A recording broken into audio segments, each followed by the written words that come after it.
Any views or opinions represented in this podcast are personal and belong solely to the podcast host and do not represent those of people, institutions, or organizations that the owner may or may not be associated with in professional or personal capacity, unless explicitly stated.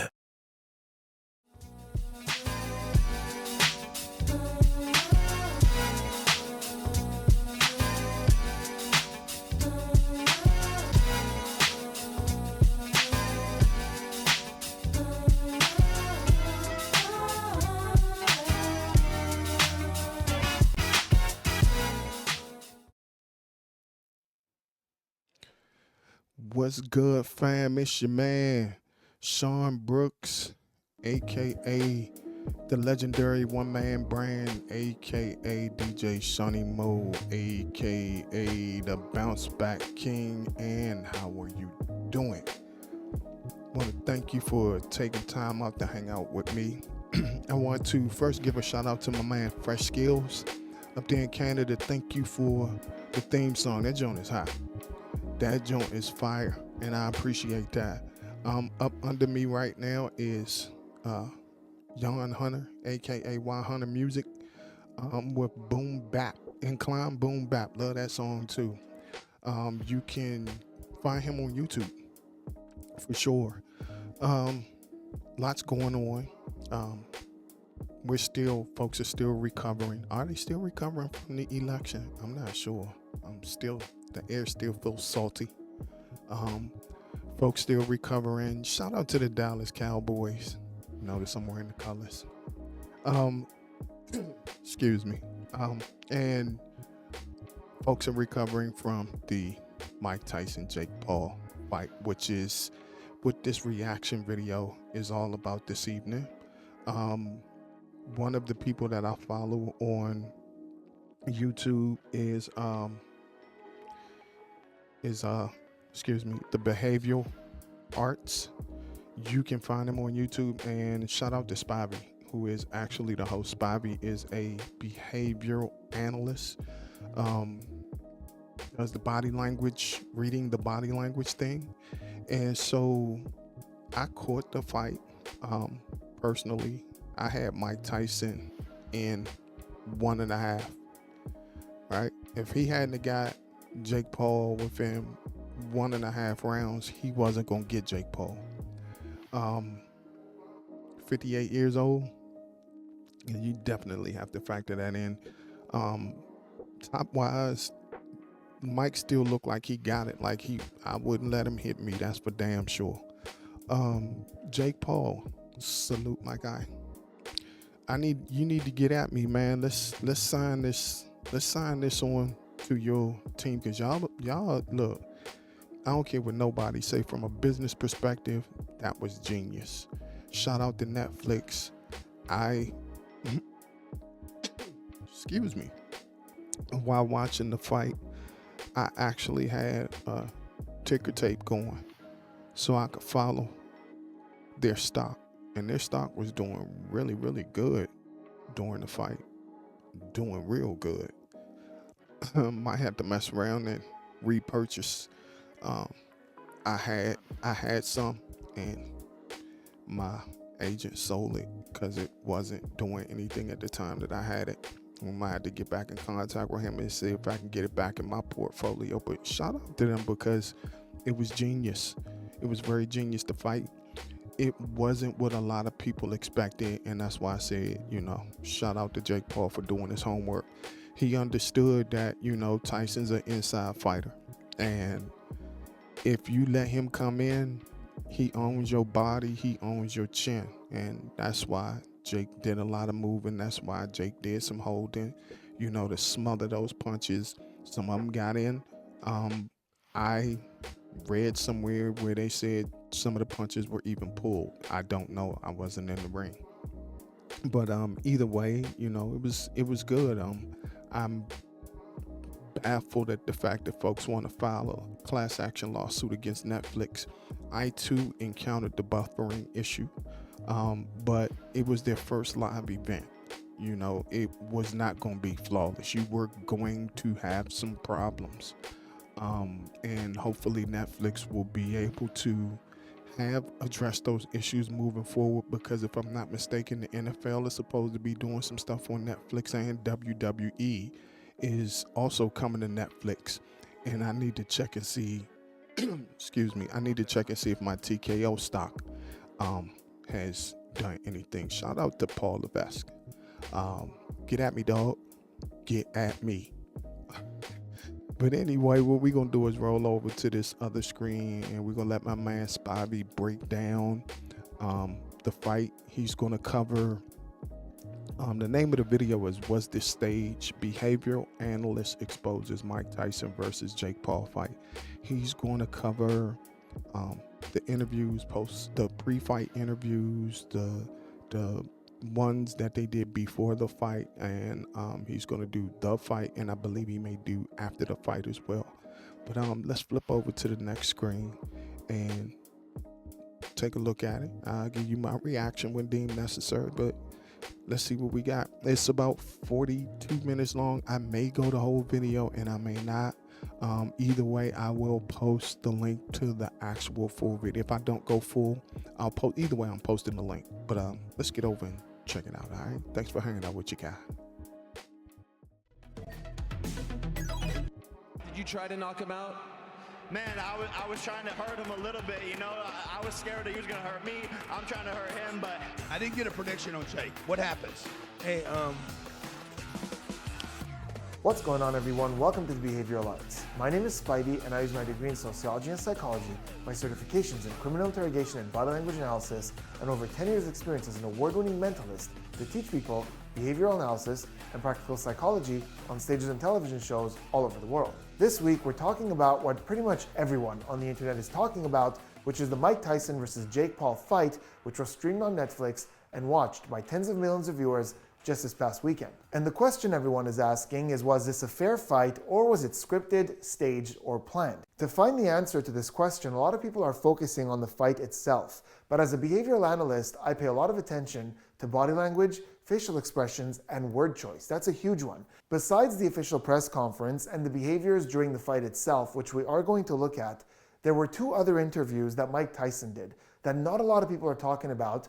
And if we pay a lot of attention to what he's saying and the nonverbal communication, I think there are a lot of clues as to what was going on in his head and the truth about this whole fight. So that's what we're going to do. We're going to look at the press conference. We're going to look at these interviews that I just mentioned. We're going to look at some behaviors during the fight, a little bit before the fight, a little bit after the fight.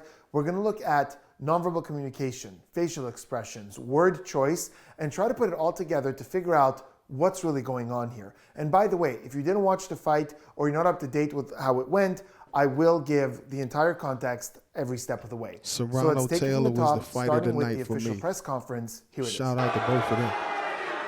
Yeah, you had to go on your little menopause break and postpone the fight, so yeah. What about that, dog? I was ready before. You needed a little break. Your tummy hurt? Your tummy hurt still? I feel a lot better now. I feel a lot better.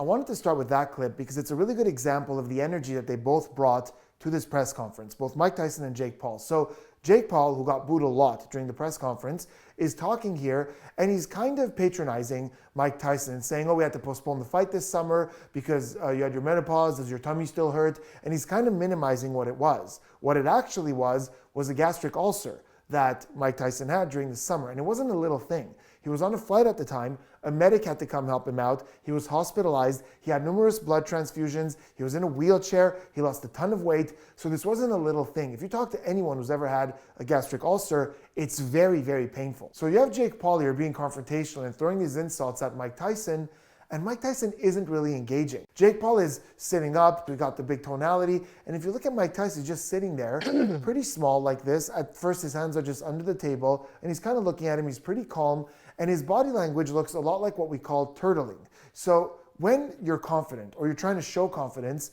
you're big, you're broad, you take up space, you have the big gestures. But when we're not feeling overly confident, or trying to display a ton of confidence, we tend to retract into ourselves and become a little smaller. Now remember, change is more important than stagnant behavior. So if you're talking to someone and during the conversation, they're big, they're broad, they're taking up space, then the topic comes up and they retract into themselves, that's a collapse in confidence. But in this case, Tyson is sitting that way pretty much the entire time. He's just Pause. I didn't experience that. I call it peacocking. He called it turtling. I call it peacocking. The reason why I call it that is because I've seen, man, I done been around cats where they puff up like this, and to me, it reminds me of a peacock spreading their feathers and stuff. I didn't encounter that before, too. just sitting there. He's pretty small, no big gestures. Towards the end of this answer, we see his fingers come up and cross like this in front of the microphone, which is still tight. It's still together. So is it discomfort? Is it a lack of confidence? Is it carelessness? It's hard to tell, but it's not this big pride, this big confidence. And even in the way that he's responding, just kind of laughing a lot of answers off. And just here he's saying, I'm feeling much better. He's really not engaging in that dynamic that Jake Paul is bringing to the table. You bring Mike Tyson to add validity to what you're doing, and he's sitting here laughing at you. I didn't bring him to do shit. I'm here to make $40 million and knock out a legend. I don't give a about anything else, and he's the one that wanted it to be a pro fight, so he's gonna get his ass knocked out for real, on a real record. There we have Jake Paul being more of Jake Paul during his press conference. I think he was just trying to sell it. And he's saying that he's gonna knock out Mike Tyson. There's something that he kept saying, I'm gonna knock him out, I'm gonna knock him out, I'm gonna put him down on the canvas. He kept saying that a lot. Mike Tyson, really not so much, but we're getting some valuable information here. First of all, he's disclosing that he's getting paid $40 million for this fight. Now, this is something he was open about, that Jake Paul is making $40 million. The amount Mike Tyson is making wasn't publicly spoken about. There were some rumors flying around. $20 million is the number that was the most commonly talked about, but it's not very clear. The interviewer here is also saying, you brought Mike Tyson to add validity to what you do, and Jake Paul kind of brushed it off, said, I didn't bring him here to do shit. And he went on to say, I'm just here to make $40 million and knock out a legend. But the reason the interviewer said you brought Mike Tyson is also an important detail. This fight was produced by Jake Paul's company, MVP, Most Valuable Promotions. And he worked with Netflix to produce this event. And I think that's an important detail. So genius. At some point, him or someone on his team approached Mike Tyson to make this happen. That's a good note. Why at this stage would you step into the ring again? Because I can. Who else can do it but me? Let's look at it. Who else is he gonna fight to make this happen? That's a fact. We got a YouTuber fighting the greatest fighter that ever lived. Okay, so that's one of the questions in these interviews that made me go, okay, there's some going on here. There's a slight little subtle clue here. So Mike Tyson is being asked why he decided to step back into the ring. And I think if you were to pause there and ask most people, what do you think he's going to answer? What do you think a fighter would answer to this? We would probably expect things like, I want to prove that I still got it. I want to prove that I could put this YouTuber down. I want to prove, something about skill, something about ability.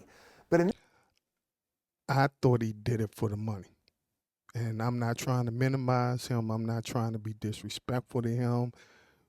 He got a lot going on outside of the boxing ring. I heard he got a weed farm. He's got his podcast. He's making money, but I think, this one right here is probably a quicker, faster payday. And I think that he did it for the money, but I might be wrong. Let's get back to it. In this case, he goes, nobody else can do it. And you'll notice his illustrators, these are the gestures that we use to illustrate what we're saying, come to life a bit more. Whereas earlier he was closed in, now he's more alive. And he's pointing to Jake Paul and he's saying, who else can he get? So there's a little bit more energy behind this. Who else can he get that's going to do this? And he points to the audience and the cameras and what's going on here. Then he says, you've got a YouTuber fighting the greatest fighter who ever lived. So if you look at the language here, the things he's focusing on, it's who else is he going to fight that can do all this? So who else can make this much of a headline, this much of a big deal? He's thinking of the success of this event, not so much his own capacity in the ring, but his mind is focused on how big this is, the scale of this. Now, although we're going to get a lot more insight as to what Mike Tyson is thinking in two other interviews that he did, I think this is a really good clue as to where his priorities are. Okay, so that was the press conference. And if I was in a corporate interview room, which is a big part of what I do, and I had these two individuals in front of me, I would tell you that one of them is out to prove something, very grandiose, very arrogant, and full of condescension. And I would tell you that the other person is disengaged, borderline careless, and their heart really isn't in this exchange. So we're gonna now move on and look at the other two interviews, which I think are huge, and the fight itself. But before we do me a huge favor, hit that subscribe button, turn those notifications on for more behavioral analysis and practical psychology content. Well, I need a prediction. I didn't get a prediction on Jake. What happens? Hey guys, it's gonna be interesting, I'm sure. You're gonna enjoy it. I need a prediction. Mike Tyson successful, victorious. You know, today is my trying to holy click. I'm holiday. trying to get a clickbait. This is Ramadan, so I can't say what I truly feel. Okay, so that is an interview that he did on a channel called 10X Studios, and it's a fascinating interview. I'll leave a link in the description if you guys want to check it out. But here he's asked what his prediction for the fight is. And the first thing he does is a big signal for interrogators and interviewers because it's a non-answer statement. He doesn't answer the question. Instead, we see a bunch of really interesting things. So first, we see a lip compression. So he's asked what he thinks is going to happen in the fight, and as he's thinking, his lips compress, they thin out. And lip compression is associated to withheld opinion or disagreement. So think about how somebody might be saying something about someone, or how nice they are, or how sweet they are, and you disagree, but you don't want to say it, you might just, yeah. Those lips get tight. We're trying to hold our words in. So he's holding something in, those lips are compressed, then we see a lip lick. The tongue comes out and licks the lips. And this is closely associated to stress. When we're stressed, the mouth dries out and we see a lot of these lip licks. It's also associated to grooming, which is any gestures that we do to fix our appearance. And when we lick the lips, it brings more color to them and makes us more presentable. So often you see this when all of a sudden we become self-conscious. And even verbally, he starts with what we call a verbal leak. So all these things, all these sounds just buy us an extra second to think. So we have this delay here. He's potentially a little self-conscious. We're getting that withheld opinion. We're seeing a bit of stress. Then when the answer comes to him, he relaxes, he turns to the audience and delivers a non-statement. He was asked for a prediction. He doesn't predict what's going to happen. He just goes, hey guys, this is going to be really interesting. I'm sure you're going to enjoy it. So that's his answer. This kind of global thing about how much they're going to enjoy it, but no prediction. So the interviewer notices that. So he asks again, I need a prediction. And at this point, what does Mike Tyson say? Listen to the words. Mike Tyson, successful. That's the first word he chooses to use. Then victorious. Mike Tyson successful, victorious. So let's really focus on that first one. Mike Tyson successful. That's a really interesting choice because it is a choice. And if you look at 90% of fights out there and you ask the person what's going to happen, they speak about what they're going to do physically. I'm going to knock him out. I'm going to give him a beating. I'm going to win. Something about their capacity physically.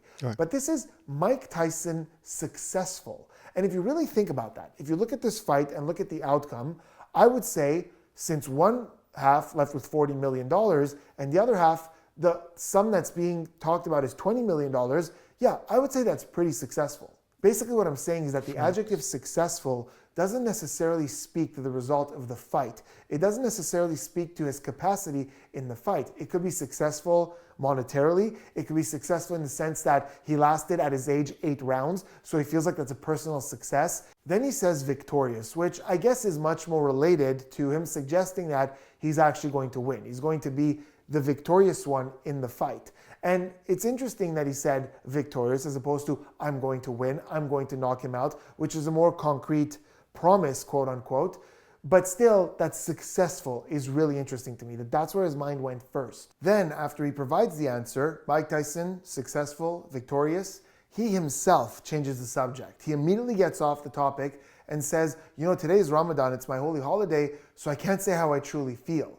Which, saying that he can't say how he truly feels, really corresponds with that lip compression that we saw in the beginning. There's a withheld opinion. He's holding something back. All of this together makes me feel like there's something that he knows that he can't quite talk about. Now, please keep in mind that what I'm saying in this phase is all analysis. It's not the conclusion. I'm just pointing out behaviors and saying what they suggest. But at the end, all these things come together to form a conclusion. We're not there yet. The next interview is with a young interviewer, an actress named Jazzy. On Instagram, she has a great following. She's a great interviewer, great energy. And she interviewed Mike Tyson.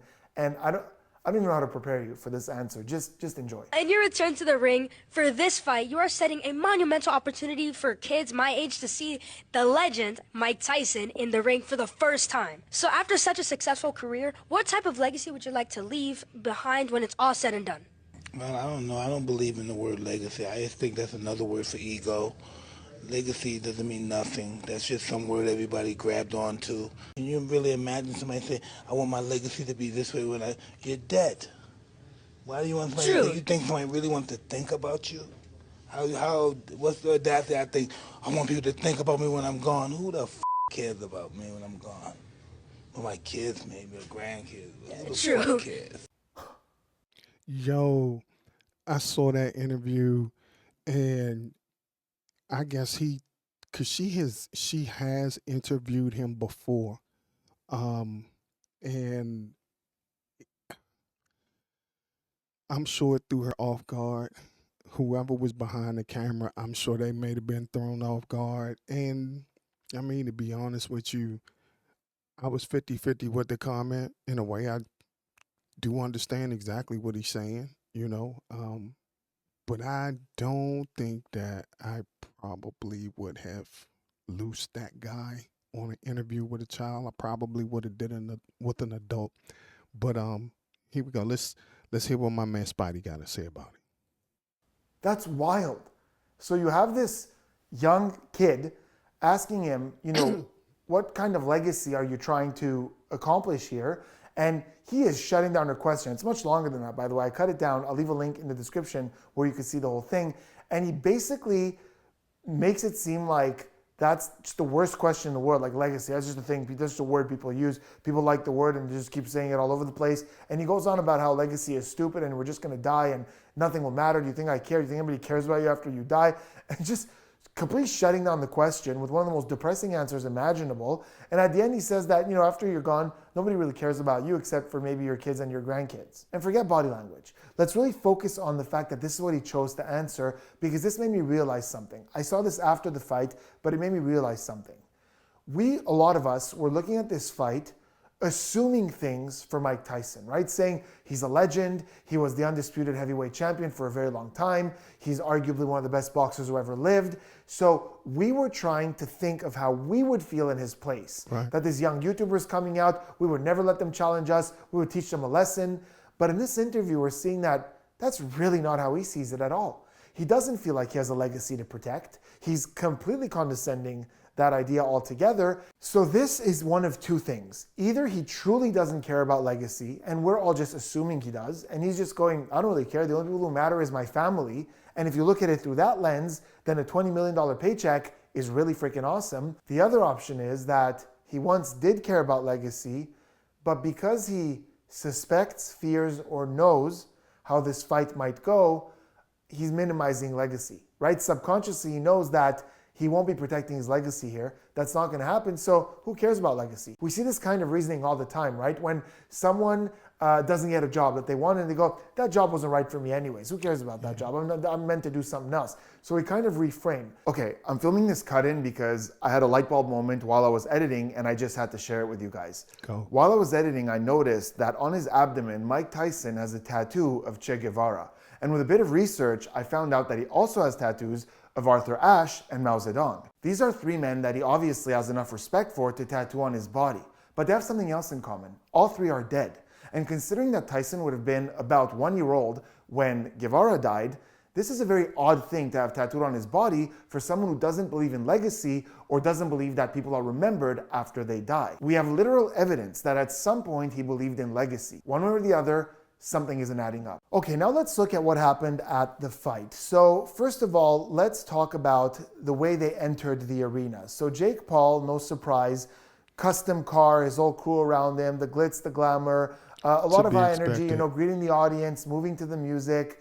There are a couple of moments where we see, the eyes down or the tightness in the lips, sort of like, he's a little nervous or a little stressed or a little bit in his own little world, but that's to be expected, Some people will look at that and go, oh, he's stressed because it's fixed. Others will look at it and go, oh, he's stressed because it's not fixed. And that's just someone already having a conclusion and fitting these behaviors into those conclusions.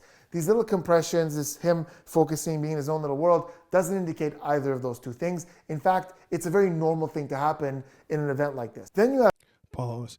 I think that he was doing it because he might have been trying to play out in his head one or two things. You had your one or two, here's my one or two. One, he was scared as hell and was hoping that he would be able to avoid getting hit by Mike Tyson. Because, look, the word on the street is if he hits you, if you get hit by him, it definitely hurts.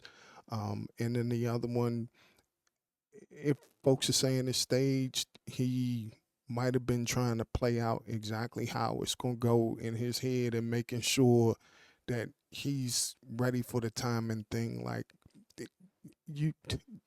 that. Back to Spidey. have Mike Tyson, who has a whole crew behind him, following him, but besides that, rather low energy. He's not greeting the audience. He's not acknowledging the audience. He's entirely in his own little world. And a lot of people are saying that he looks really sad or defeated. And as you look at this, it's not a bad conclusion. But I think the more broad or the more accurate conclusion is that he's just detached. Because what we're seeing on his face, what we're seeing in his demeanor here is mostly just neutral. A lot of people are saying sadness, but remember something. I don't think Mike so. Tyson dealt with depression throughout his whole life. This has been reported. He's talked about it. And there are a lot of people out there that when they deal with depression for a very long time, the musculature of their face looks sad when they're being neutral. So here, it's very possible that he's just neutral, but we see a sadness in him because of his life, because of what he's gone through. And again, remember, we always say this, change is more important than stagnant behaviors. If he was smiley and he was engaged and he was talking. Pause. No, I think honestly, I think he might have been trying to channel that face that he would make, back in the day when he would come in the ring. Personally, I don't think he looked sad. And all of a sudden this happened, I'd go, okay, something negative may have happened there. But he came out like this. He was like this the whole time, and he walked up to the ring, and again, he's in his own little world. Another really interesting thing about the way they both walked out is that Jake Paul walked out to the song In the Air Tonight by Phil Collins.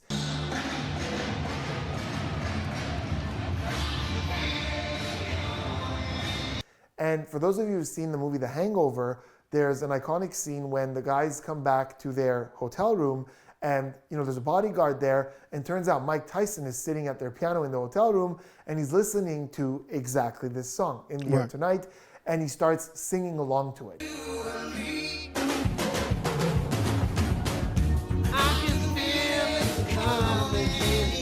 It's almost impossible that this is just a coincidence, right? Whether it's Jake Paul himself or someone on the team, someone made the decision to use that song. It's not like The Hangover is a small movie. It's a very popular comedy movie, and that's a scene that a lot of people have talked about. So it's almost impossible that this isn't an homage, a nod, a taunt, some kind of reference to this big comedy thing that Mike Tyson did. Maybe it's even a reminder to the audience, to the viewers, to Mike Tyson himself that, yeah, maybe this guy was once a big fighter, but he also went on to do like this silly comedy movie. Okay, now they got in the ring and it was time for the fight. And for those of you who didn't see it, it's a pretty simple story. The first 2 rounds went pretty well.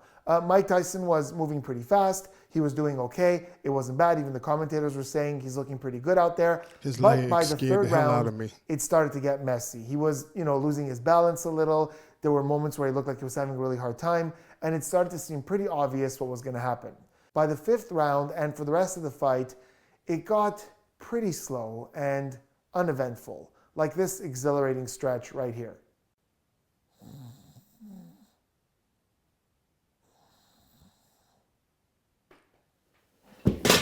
In all seriousness, a lot of people were saying that by the 3rd, 4th round, he was showing his age, right? That you could see that he wasn't in any way as capable as he used to be. A few notes about this though. First of all, it's not just age, because 4 years ago, he fought Roy Jones Jr., and it wasn't this bad at all. So it's not just age. It's also the fact that over the summer, he was very sick. That ulcer isn't nothing. Like, that was really bad, and the result of it was really bad. So that's something to keep in mind, right? It's not just his age that was showing, it's the fact that his health really isn't that great. I guess another thing to keep in mind at this point and talk about really briefly, because it's all important for context and for my conclusion, is that this wasn't the normal parameters of a boxing match. There were less rounds, there were 8. Those rounds were shorter, they were 2 minutes, and the gloves, the boxing gloves, were heavier than they're supposed to be. This was by design. It's to slow them down so they can't hit as hard as they normally would. Speaking of gloves, there was something that kept happening throughout the fight that the announcers talked about and is being talked about a lot on the internet. And given what I do, I was pretty excited about it. So at some point we noticed that Mike Tyson was biting down on his glove at numerous times. The first time I really saw it, because I was watching it live, was when they were showing a replay of him having a very clumsy moment where he couldn't really defend himself, and at the end of that, we see him biting down on the glove. And 2 of the announcers were actually debating what this was. One of them thought he was adjusting his mouthpiece, but the other one said, no, I've seen him do this throughout the years. It's a habit that he has. Yeah, something wrong with... No, he's fighting. I've seen it throughout his career. It's interesting, but he does bite out gloves, even in preparing for this fight. Oh, I have a habit of biting my gloves when I fight, yes. Why do you do that? I have a biting fixation. I've heard about that.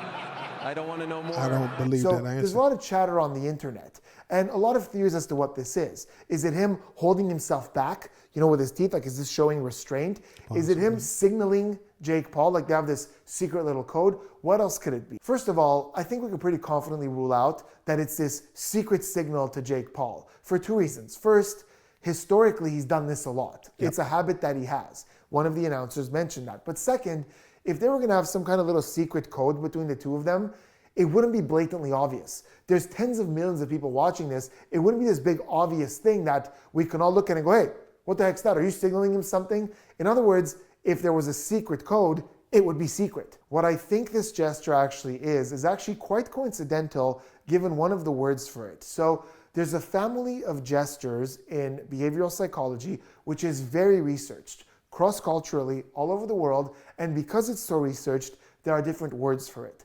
Adapters, self-soothing gestures, manipulators, and typically these are massage-like gestures, and sometimes it's a big massage, sometimes it's a small massage that help to soothe us, to calm us down. And it's usually repetitive, and it's just there to soothe, and we see it all over the world manifested in different ways. That said, my friend Joe Navarro, who's an ex-FBI interrogator and best-selling author of the book What Everybody Is Saying, and who, by the way, has an awesome YouTube channel where he shares a lot of amazing resources for free, and I'll leave a link in the description for that, but he calls these gestures pacifiers, which is such a great term because it's very similar to what a baby does with a pacifier, or where they suck on their thumb or on their fingers or on their blanket to try to calm themselves down. In fact, there's a ton of research that supports the fact that chewing calms us down. Like chewing gum helps us focus and calms us down. And there's a lot of research about this. So I think it's extremely likely that this is exactly what this gesture is. It's a pacifier. It's a way to self-soothe, to calm him down, maybe even to just relax him back into the moment when he feels that stress spiking. And that would make a lot of sense because the time we saw it in that replay was after a moment where it wasn't going well for him, right? So he's taking a bit of a beating, he's being thrown off balance, and he goes to that pacifier to calm himself down because he's getting worked up. Now, here's a big trap with behavioral analysis that we're very much taught to not fall into, and a lot of people do. They'll take a moment like this, a gesture like this that has meaning that we understand, and they'll take their conclusion and force the 2 together because they need evidence, not analysis. So they'll look at this and go, oh my God, he's holding himself back because he was told to stick to the script and not knock Jake Paul out. So that's what he's doing here. That's got to be what this is. Or alternatively, they might go, oh, he's holding himself back because he can't fight, he's winded, he's old, there's no script here, he's just falling apart, he's noticing that, and he's self-soothing because he can't fight the way he used to. Maybe. This is arguing from a conclusion, but that's not how analysis works. The way it works is we look at it and go, okay, this is self-soothing. I don't know why, and you can't jump to a conclusion just based on this, but I'm just adding that to my analysis and seeing what else I'm going to see to bring it all together. Tyson's final victory was against Clifford Etienne, to show respect. That fight lasted 49 seconds. This one goes 16 minutes. That was a really interesting moment right at the end of the 8th round, the last round, where Jake Paul bows down to Mike Tyson as a show of respect. And notice what happens after he bows, right? He's a little relaxed, not entirely. There's still a little bit of readiness, a little bit of tension. But Mike Tyson steps in and extends his glove. It seems like he's offering him props or a little, bump of respect. And as he's doing that, as he's coming in closer, Jake Paul takes a step back and he brings his arms back up in front of him again and bows again. And there's almost this nonverbal like, no, keep your distance. It's not quite over yet. And we still see a bit of that tension. His hands are still a little bit up. And it's only when the bell finally rings that he completely relaxes.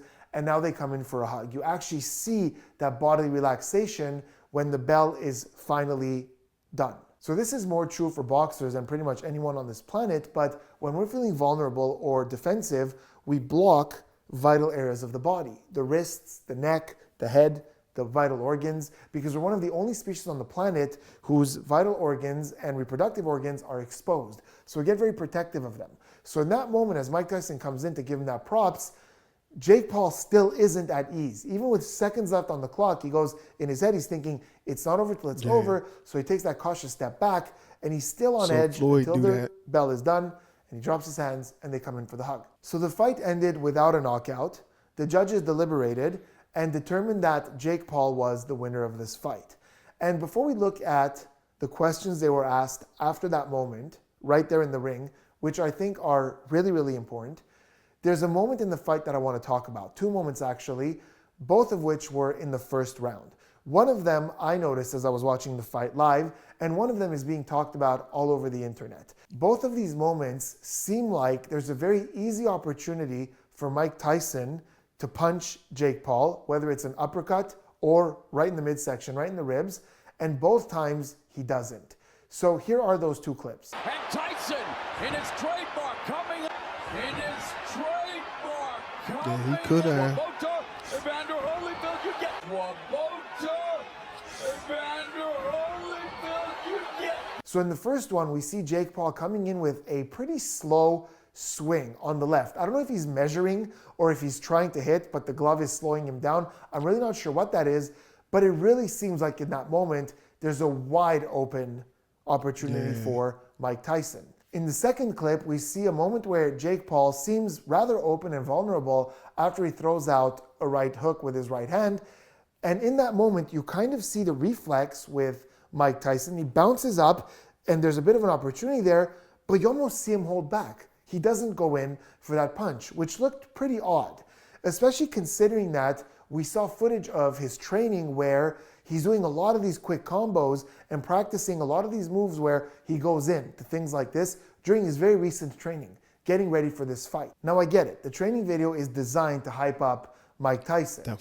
If we really pay attention, when we're seeing these combos, they're really quick little bursts and they're strung together to make it look like a really long and dynamic combo, but it's just these little bursts. So we don't know if after those little combos he's really, really tired. Also in training, there isn't someone trying to hit him back. The conditions are entirely different. So I get it. We can't expect entirely the same output from the training to this.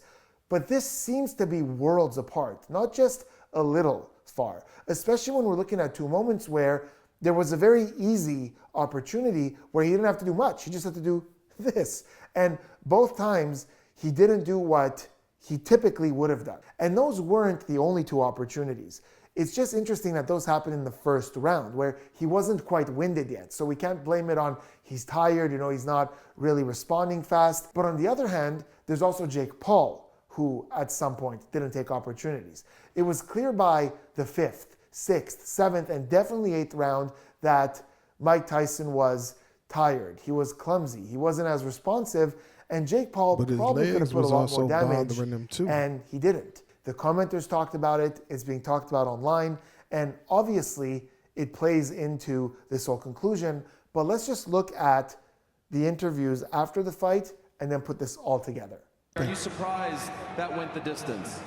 First and foremost, Mike Tyson, it's such an honor. Let's give it up for Mike, bro. He's a legend. He's the greatest to ever do it. He's the GOAT. I look up to him. I'm inspired by him. This guy's always had my back. I love him. I love his family, his coaches. Amr, Billy White, Raphael, amazing group of people.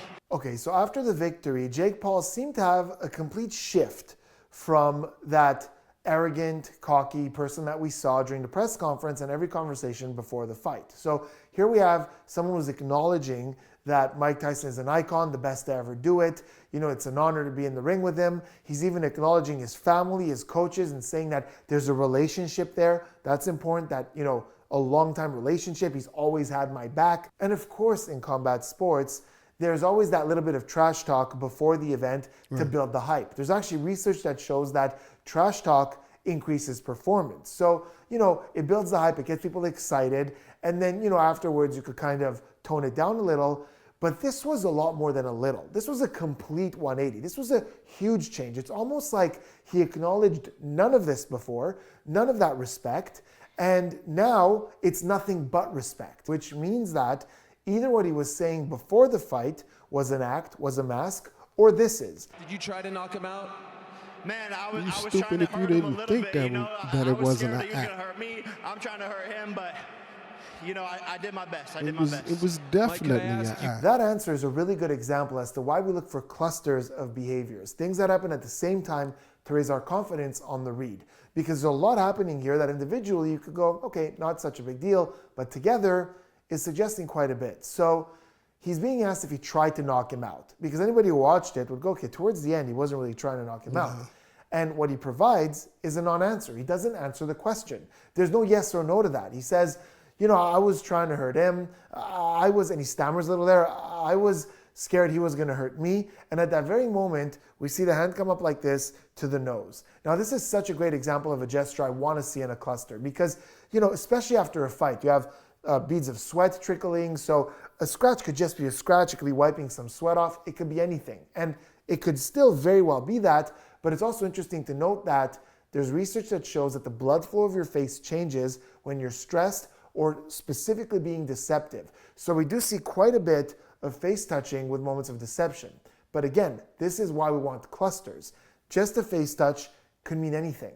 But now we're seeing a non-answer. We're seeing that face touching, which is interesting, as he's stammering and saying, I was scared he was going to hurt me. I was trying to hurt him, but I tried my best. I tried my best. And listen, this is what we call fading facts. Listen to the way he goes, I tried my best. I tried my best. That volume is lowered as he's saying it, and he immediately brings his hands in front of him in what we call a blocking gesture. And again, change is important. If you see someone at the grocery store standing like this, not a big deal. They could be a little cold, they could be comfortable, but it's because it's changing to that position, he's bringing his hands together, and because it's in a cluster. There's a lot more going on.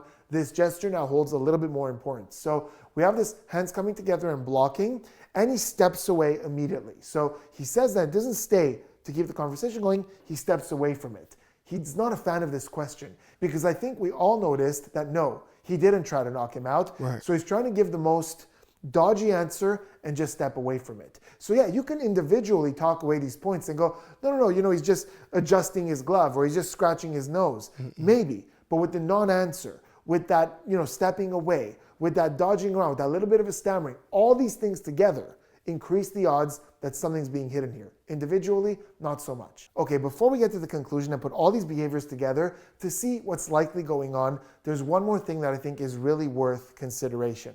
And it's the fact that there are really 4 ways that this fight could have ended. So if we discount abandonment or disqualification or technical knockout or anything where someone says, calling it quits, we're not going on, there's one of 4 ways this could have ended. Either Mike Tyson knocks out Jake Paul. First round. Either Mike Tyson wins on points. Yep. Either Jake Paul knocks out Mike Tyson or Jake Paul wins on points. Those were the 4 outcomes. And of those 4 outcomes, there's only one that made sense and was a positive look for everyone involved, and it was exactly this one. Jake Paul is a multi-million-dollar brand. He's worth a lot, and he's got a whole career ahead of him. If he was knocked out or if he lost on points to a retired boxer, it would really damage his brand. As the promoter of this event, that's something that him and his entire team do not want. Him losing this is a really bad look, especially with the ego on this guy. That wouldn't have been a good outcome for anyone. I mean, it would have been a pretty satisfying outcome for Mike Tyson and a lot of people watching, but I mean, for Jake Paul, that would have been a very negative Been a bad outcome. look for the brand. Alternatively, if Jake Paul knocked Mike Tyson out, especially in those later People rounds, would have tried to sure, it take could have him been out. a big headline. It could have had some positive, but also it would have been like, this guy knocked out this legend when he was winded and he just recovered from an illness. And, his age is showing, and he took that opportunity to knock him down. There would have been a negative spin on it as well, and it would have been a very bad look for Tyson on top of that. So these would have all been negative for either both or for one of the parties. The way it actually played out, where Jake Paul wins on points, Mike Tyson makes it to the end, so that, for his age, is a victory in and of itself, is the most utilitarian outcome, the one that produces the most positivity for the collective, for both sides. Now take to that and add the fact that all of a sudden Jake Paul has this change of heart and he's acknowledging the legend and doing exactly what he needs to do to seem humble and kind. And he basically told a story here, right? Introduced conflict, no respect, trash talk, I'm gonna get you.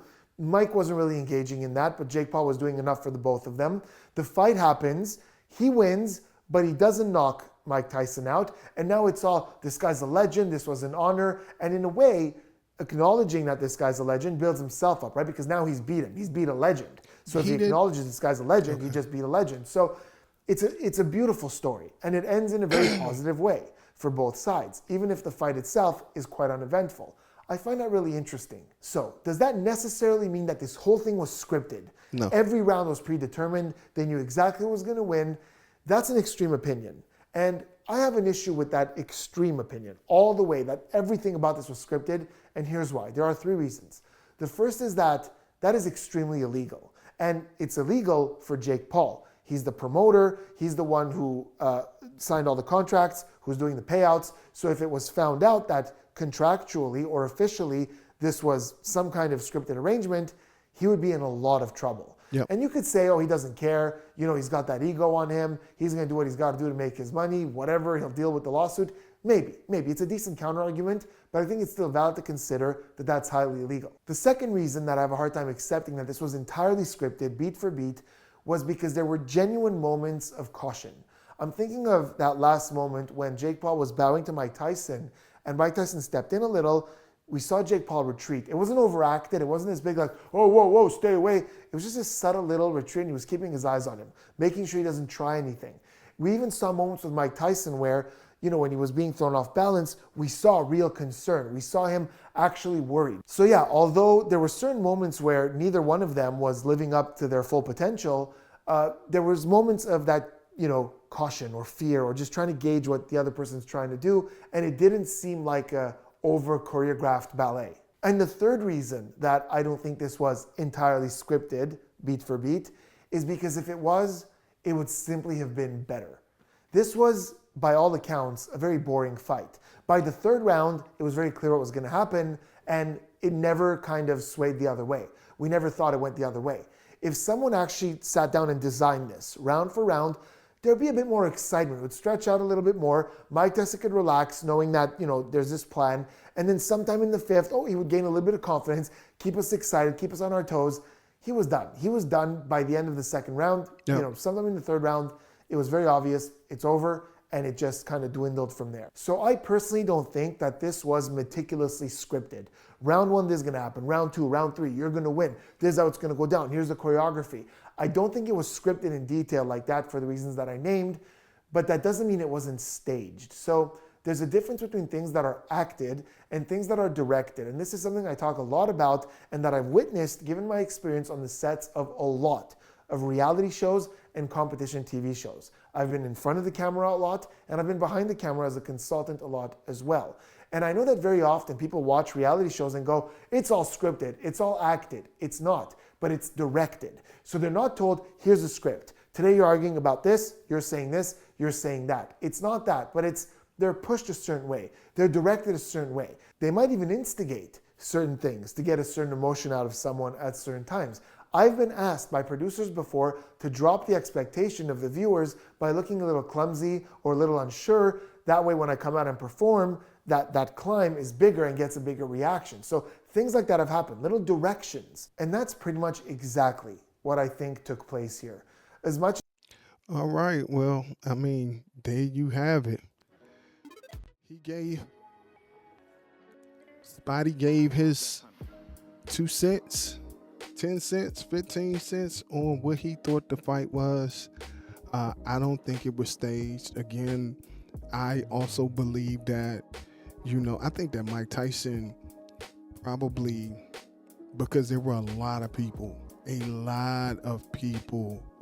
who was hoping that he would knock Jake Paul out. And I'm sure that there were a lot of people who, even though they did show clips of Tyson training, and, as Spidey said, like, those could have been edited. Those could have been blocks of moments where he had bursts, and they said, okay, we're going to just put this together and make it look like it happens. Hell, I'm 58, and I'm telling you up front, I don't do the same kind of running that I used to. There was a time, and I'll use the bus as an example. I don't run for the bus no more. I don't. If I see it pull off, if I got a good 10 steps in me to dash for the bus, that's all they gonna get. If I don't get that bus by the 10th step, I'll just wait for the next one. I completely understand. Totally understand. And I think that, a lot of people really hope that the old Mike Tyson, the old young Mike Tyson would show up in the ring, and he didn't. And, folks got disappointed. We all know that the boxing community, for lack of a better term, does not take Jake Paul as a serious boxer. But you can't knock his hustle. I mean, he making money right now. And then, side note, while watching the fight, I was like, okay, so the numbers were phenomenal on all ends. Again, shout out to Serrano and Taylor, because by far that was the best fight of the night. But while I'm watching it, and I talked to my dog on the phone, me and him, he had called me up and we was talking, and I told him, I said, now, once this comes out that those numbers were like that, why do I have this feeling that Floyd Mayweather is going to come up in this conversation? Why do I feel like Clarissa Shields might come up in this conversation? And the reason why I said that was because both of them, if you know them, they're really, really great at what they do. I'm not taking anything away from them, but along with how great they are comes egos, for lack of a better term, if that's the incorrect word to use. I mean, it could be confidence, it could be overconfidence, it could be ego, call it whatever you want. But I felt like, for them to hear that these numbers crushed their highest number fight, I'm quite sure that somebody is going to ultimately make themselves part of this conversation.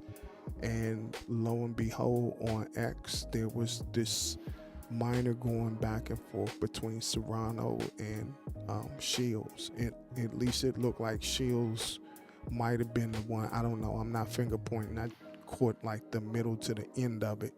But either way, I'm looking forward to seeing exactly what comes out of all of this next.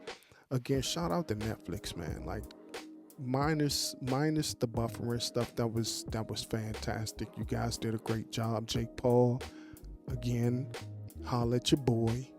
I'm just getting my legs back, but I'm trying to tell you now, I feel like I'm on to something here. Get at your man. I'm definitely trying to see what I can learn from you to make my brand.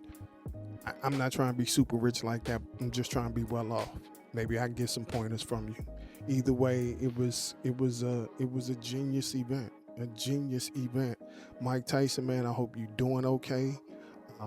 And yeah, this is the reaction video of the Mike Tyson Jake Paul fight, brought to you by the Behavioral Arts. I will put the link to that video in the description, so you can go back and check it out, and also check out some of the other stuff that they have out there. So until next time, it's your guy, that man, the legendary one-man brand, Sean Brooks. Say, look, y'all be peaceful and have a great evening, all right?